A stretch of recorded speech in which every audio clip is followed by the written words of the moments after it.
Hello, thank you for inviting me to be part of Crime Victims' Rights Week here in Vermont, and also the 30th anniversary of the Victims of Crimes Act. First off, let me congratulate all of you who've worked so hard. Think what you've done. You've ensured the protection and well-being of crime victims across our state. I'm so proud of the work you do every day. Also, the strides we've made, I believe, together over the past 3 decades. All of us in Vermont, and me especially, we're grateful for your efforts to raise public awareness about the importance of these services. You know, all too often the public hears about victims only when a crime is committed.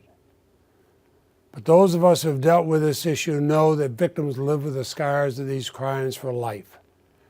Your support, your advocacy are essential in helping these women and men and children not only to recover, but to carry on and move forward with their lives.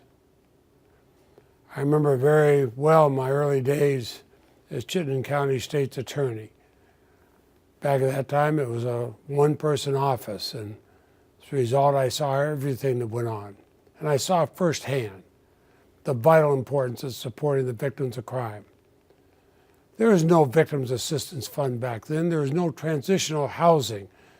In fact, my wife and I often paid the cost for somebody to be able to be kept safely in a motel in the area. But there are no advocates to help victims find their way through the court process. That was really needed.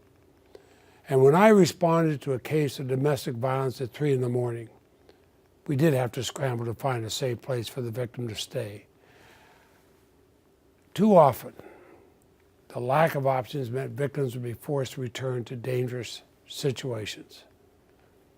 We often passed the hat, starting with Marcel and myself, to find a place for them to stay.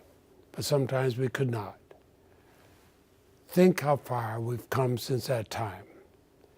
And I'm grateful that in the recently passed Omnibus Appropriations Bill, we're able to get money in there to raise the cap on the Crime Victims Fund by $15 million. This is a historic, high, and a hard-won achievement.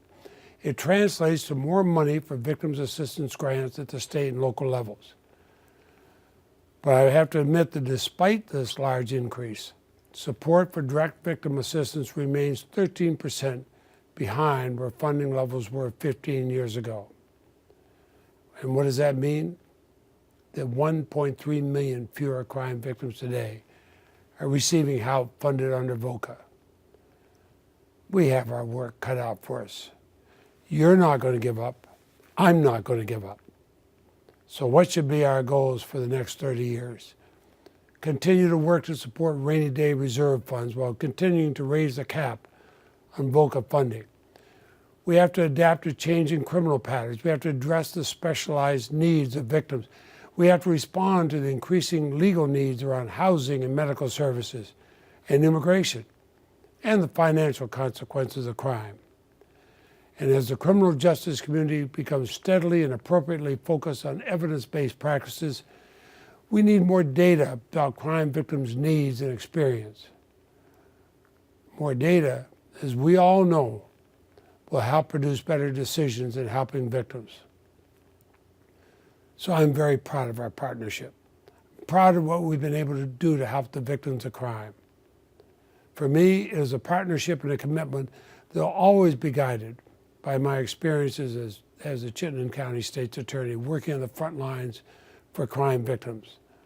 I know that we can build on these 30 years of progress. We'll build lasting achievements in the years to come.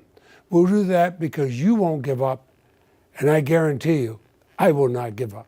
So thanks again for all that you do.